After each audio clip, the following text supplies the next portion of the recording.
Hello everyone, value investing with Lakshita में आपका स्वागत है। इस वीडियो में हम लोग डिस्कस करने वाले हैं इरेडा की means Indian renewable energy dev agency limited को।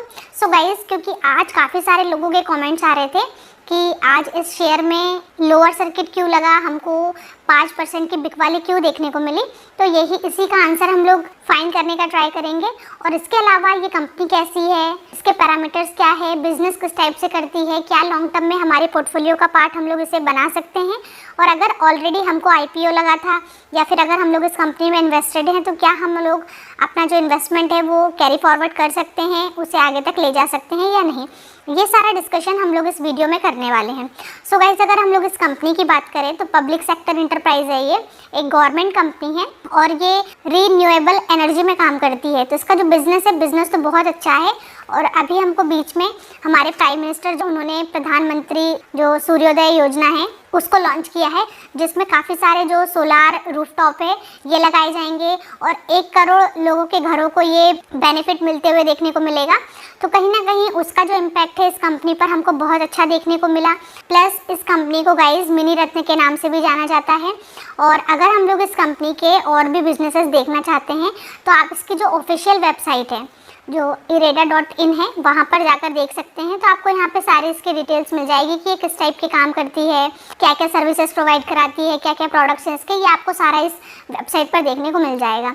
सो गाइस, कंपनी का जो बिजनेस है रीन्यूएबल बिजनेस, ये तो हमको बहुत अच्छा देखने को मिलेगा। और कहीं ना कहीं आगे चल के जो कोल रिलेटेड हम लोग पावर जनरेट करते हैं उसको ओवरकम करने के लिए कहीं ना कहीं जो रिन्यूएबल एनर्जी है इन पे ज़्यादा फोकस किया जा रहा है। और हमारी जो करंट गवर्नमेंट है वो तो इस सेक्टर के लिए तो बहुत अच्छा काम कर रही है, प्लस अलग अलग योजनाएं भी बना रही है इस टाइप के वर्क को परफॉर्म करने के लिए, तो जिसका इम्पैक्ट हमको इस कंपनी पर डेफिनेटली देखने को मिलेगा। बट अगर हम लोग बात करें कि आज इसमें हमको बिकवाली क्यों देखने को मिली, क्या कंपनी में कुछ इंटरनल प्रॉब्लम हुई या फिर हमको कुछ न्यूज़ देखने को मिली, तो गाइज ऐसा कुछ भी नहीं हुआ है। पहले इसमें हमको थोड़ी सी सेलिंग होते हुए देखने को मिली, बट फॉलोड बाय काफ़ी सारे लोगों ने अपना प्रॉफिट बुक किया और कहीं ना कहीं इसमें फिर हमको लोअर सर्किट लगते हुए देखने को मिला। तो अगर सबसे पहले इस कंपनी के हम लोग परफॉर्मेंस की बात करते हैं तो 1 मंथ में देखिए कंपनी ने अपने इन्वेस्टर का पैसा ऑलमोस्ट डबल कर दिया है। तो 1 मंथ में गाइस इससे ज़्यादा आप क्या चाहोगे कि आपको कंपनी कितना परफॉर्म करके दे। 1 मंथ में हमको 91% के रिटर्न्स देखने को मिल रहे हैं। उसके बाद अगर हम लोग 1 ईयर की बात करते हैं तो 231, मतलब 1 साल के अंदर इसने अपने इन्वेस्टर का पैसा 2.3x करके दे दिया है।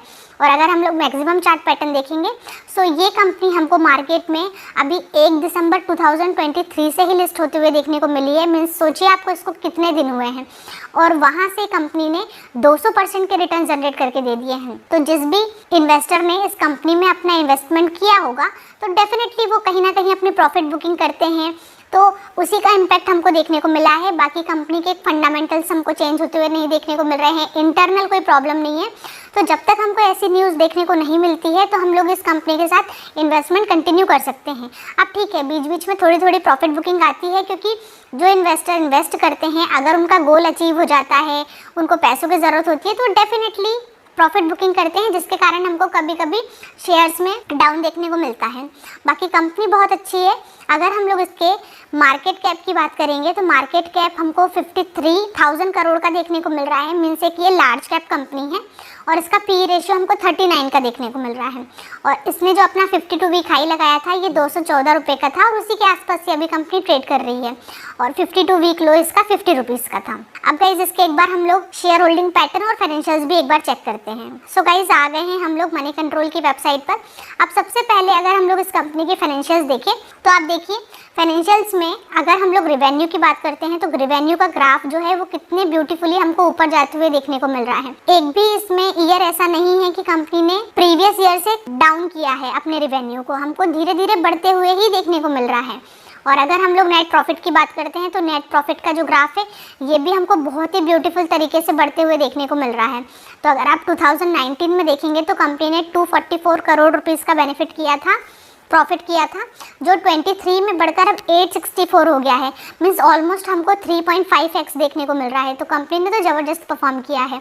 सो हम बोल सकते हैं कि फाइनेंशियल्स तो इसके बहुत अच्छे हैं। अगर हम लोग EPS की बात करते हैं तो 3.78 का चल रहा है अभी प्रेजेंटली। ROE की बात करते हैं तो 14.56 है।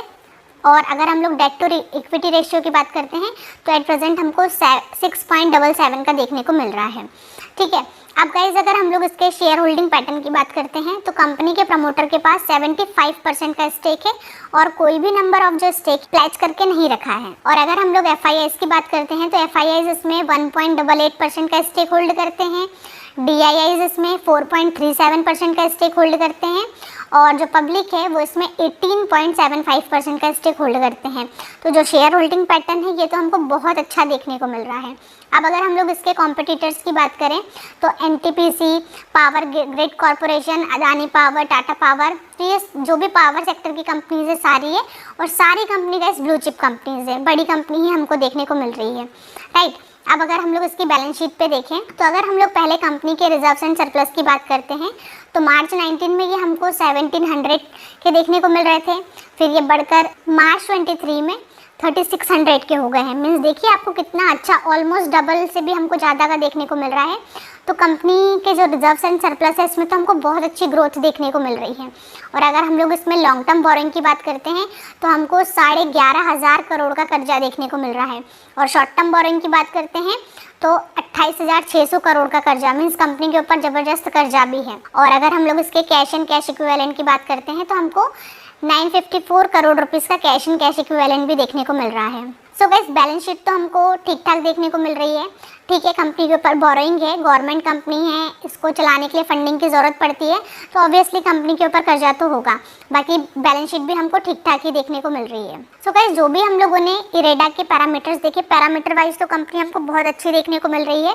इसका चार्ट पैटर्न अच्छा है, फाइनेंशियल्स अच्छे हैं, शेयर होल्डिंग पैटर्न अच्छा है, बैलेंस शीट भी हमको ठीक देखने को मिल रही है। बस ठीक है, कंपनी के ऊपर कर्जा है, वो एक प्रॉब्लम वाली बात नहीं होनी चाहिए क्योंकि कंपनी अगर इम्प्रूव करती है और इम्प्रूव करने के लिए उसे कैपिटल की रिक्वायरमेंट होती है, अच्छा परफॉर्म कर रही है, प्रॉफिट अर्न कर रही है तो फिर उसमें प्रॉब्लम नहीं होना चाहिए। कंपनी तो बहुत अच्छी है, ठीक है, अगर बीच बीच में प्रॉफिट बुकिंग आएगी तो काफ़ी सारे लोगों का तो ये मानना होता है कि कंपनी के पैरामीटर अच्छे हैं, कंसिस्टेंसी से अच्छा परफॉर्म कर रही है और अगर उनको डिप में मिलता है तो वो फिर अपने शेयर्स को एक्यूमुलेट करते हैं और उसका फिर बहुत अच्छा प्रॉफिट अर्न करते हैं। तो आप भी ये स्ट्रेटेजी फॉलो कर सकते हो। बाकी इस कंपनी में ऐसा कोई भी प्रॉब्लम नहीं हुआ है।